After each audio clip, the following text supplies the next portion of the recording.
Hey, I wanted to do a lesson about fingerpicking.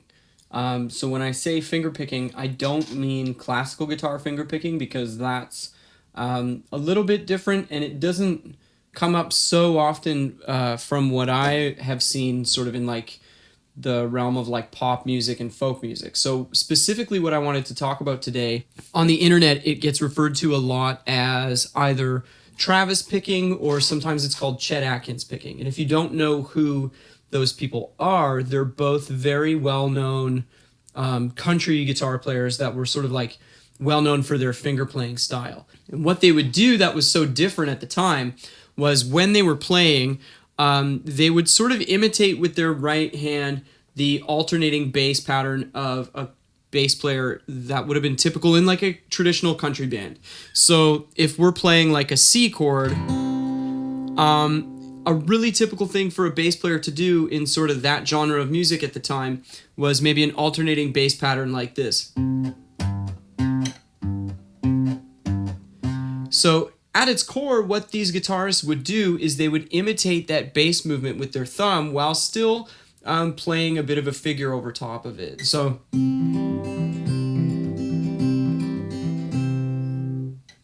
and what I'm going to do in this lesson is I'm going to talk about how to play a very simple version of this pattern, and I'm going to go through one variation of that pattern, and then we're going to play those two variations over a couple of different chord voicings.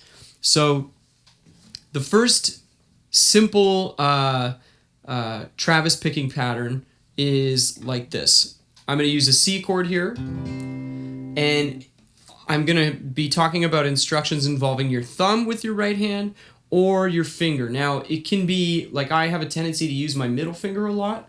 You can use your middle finger, you can use your index finger, you can use a combination of both. It's not really that important, but what is very important is that the things that you're supposed to play with your thumb, you make sure that you play them with your thumb. And the things that are supposed to be played with a finger, play them with a finger. So here's our very, very simple pattern. So it's going to start like this. Step one, I'm going to just use my thumb on my A string. That's it.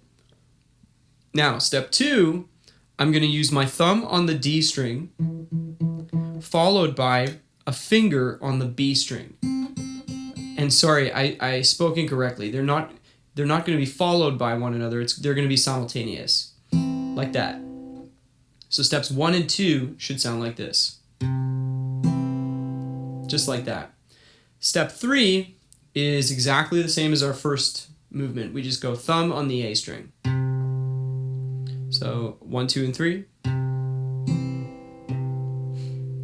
Now my next step, a finger on the open third string.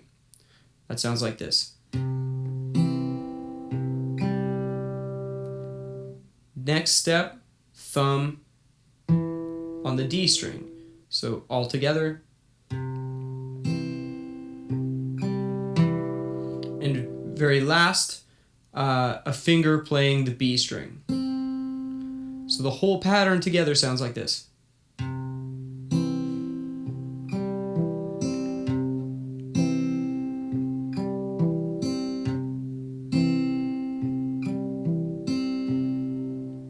That's it. Now, it can be a little bit daunting at first, but I promise once you sort of play this and get used to how it feels and how it sounds, it's not going to be that hard to speed it up. And you notice when it's kind of sped up like this, you can hear the alternating bass note. So if I take away everything but the thumb, it's this. And then all together. Right? So practice it slowly, and then once you get a feel for it, I don't think it'll be really that hard to speed it up. But maybe I'm wrong, right? Like some things are hard for some people and some things are easy for some people. So if it's hard for you, don't get discouraged, right? Lots of stuff is hard for me on guitar. So the variation to this pattern that I want to show you, it's really, really similar, but it's different somehow. I don't want to overthink it, but it's really, really similar to the first pattern. So the first step, thumb on the A string and a finger on the B string. And that's going to happen simultaneously. So our first step sounds like this. Step 2, thumb on the D string. Just like that. So step 1 and 2 together. Step 3, a finger playing the third string. So 1, 2, and 3 is this.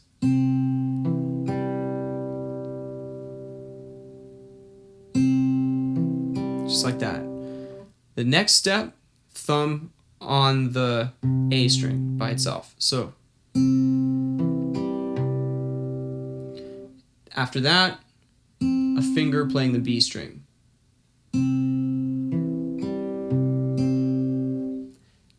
After that, thumb on the D string. So, and lastly, a finger playing the third string, like that. So the whole pattern, really slowly, this.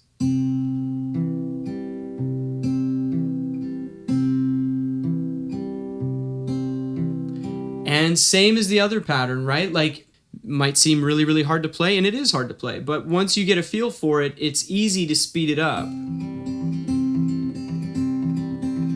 Right? And you can hear the alternating bass line again.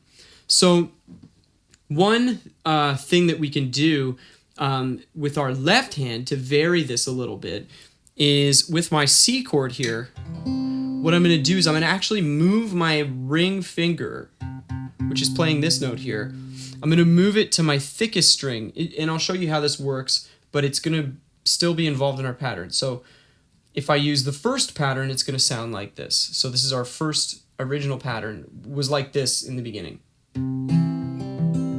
Right? So if I incorporate the movement of my ring finger into our first pattern, it sounds like this.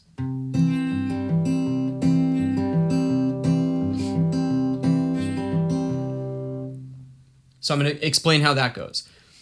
It starts off just like our first pattern. So thumb on the A string. And then thumb on the B on the D and on the D string and finger on the B string. Sorry about that.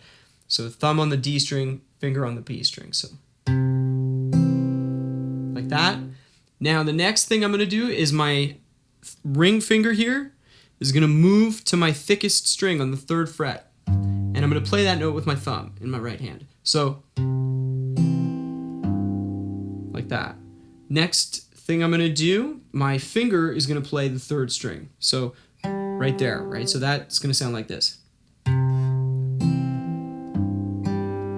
Like that. Now my thumb's going to play the D string. So, all together. Lastly, I'm going to get a finger to play the B string. So the whole thing together sounds like this.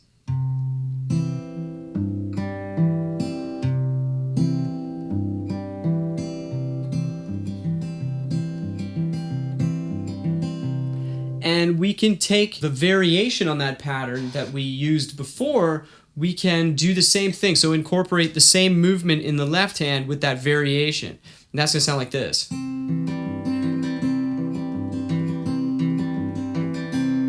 So what's happening there is I start off just like we did in our first variation. So thumb on the A string followed by middle finger on the B string. So, and then the next step, thumb on the D string. So, like that. Now my next step, finger on the 3rd string. So, like that. Now I'm going to move my ring finger down to my thickest string on the 3rd fret and play it with my thumb. So together it goes.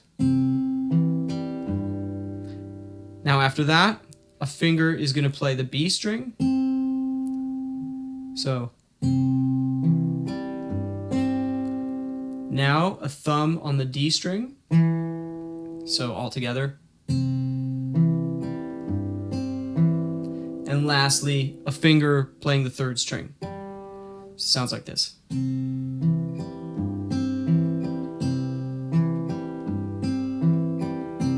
like that. The last thing I want to show you is how these patterns, so our first original pattern and then our variation pattern, apply to a chord where the root is on the low E string. Like, so a G chord is a good example. So we can use both of these patterns. So our first pattern is this.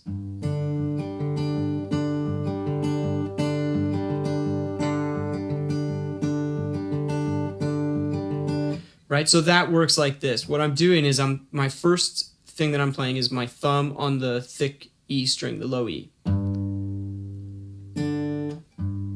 Then the next thing I'm playing is thumb on the D string and a finger on the B string, and I'm playing them simultaneously. So I'm going, that's my first two movements.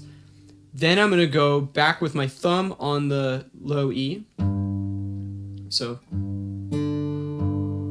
after that, I'm going to play with a finger, I'm going to play the third string. So all together. Now I'm going to use my thumb to play the D string. So, and then lastly, a finger is going to play the B string, like that. So,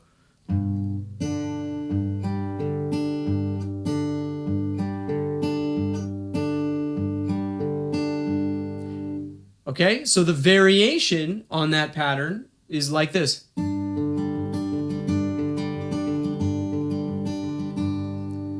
Okay, so the variation works like this. The first thing that I'm going to play is my thumb is going to play the low E, and a finger is going to play the B string, but it's going to happen simultaneously. Then my thumb is going to play the D string, like that. So then I'm going to play with a finger, I'm going to play the third string. So that's like this. After that, thumb on the low E. So all together. Then a finger on the B string. So now I'm going to play with my thumb the D string. So, and the last step with a finger, I'm going to play the third string. So.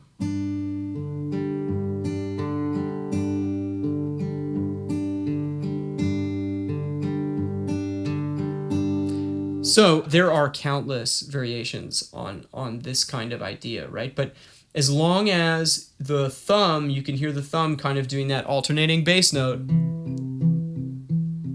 then one of these approaches will be like a good head start for figuring out what's going on with that picking pattern. So anyways, I hope that this video was helpful, and if you have questions, get in touch with me. There's a contact us page on the website. And thanks for watching.